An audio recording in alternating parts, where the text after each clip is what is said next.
Hi kids, welcome back. Today I'm going to read you another story from the 5-Minute Princess Stories book. Yeah, your favorite. Today's story is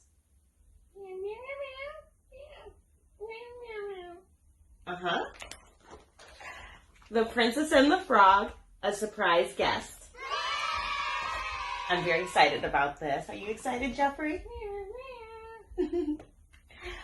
It was a balmy afternoon in New Orleans. Perfect for a night with friends.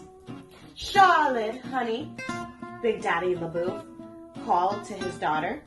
How about going to Tiana's palace for supper tonight?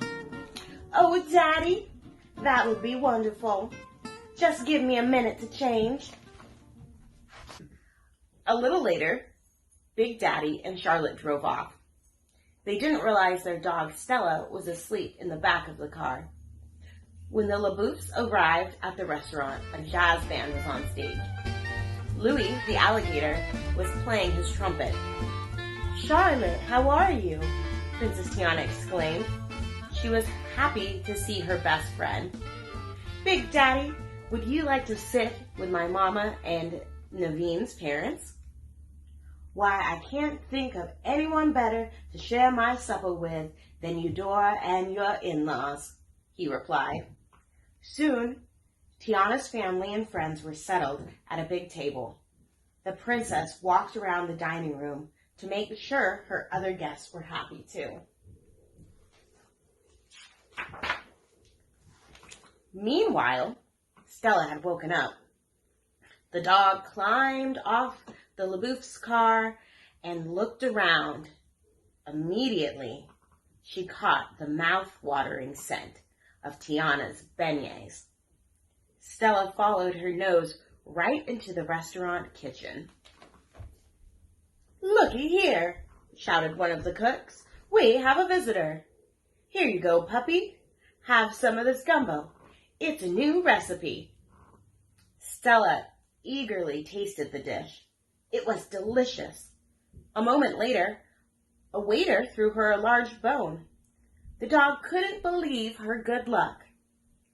Stella spent the whole evening in the kitchen, while Charlotte and Big Daddy dined to Louis' jazz music and talked with their friends. Stella was getting all kinds of treats.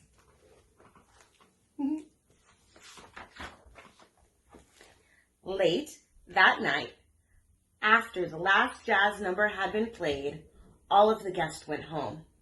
Charlotte and Big Daddy never realized that Stella was also at the restaurant. "Ta-ta," Charlotte called as they left.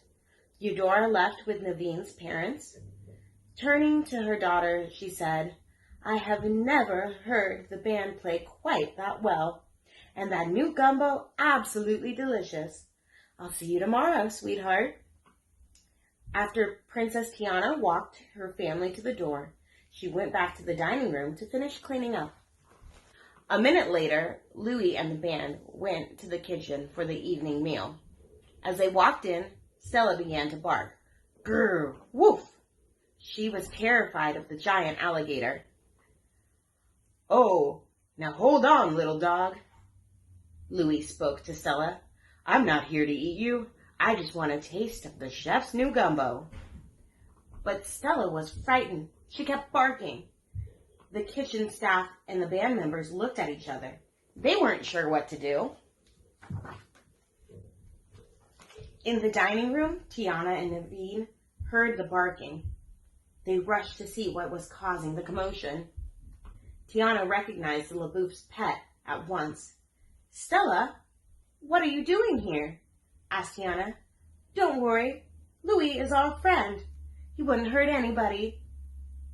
"That's true," Naveen cried, putting his arm around Louis. "He is nothing but a big guy with an even bigger heart." The alligator peeked out from behind his tail. He didn't understand why the dog was so upset. Stella looked at him suspiciously. "Go ahead," Princess Tiana encouraged the dog. "Just go over and make friends."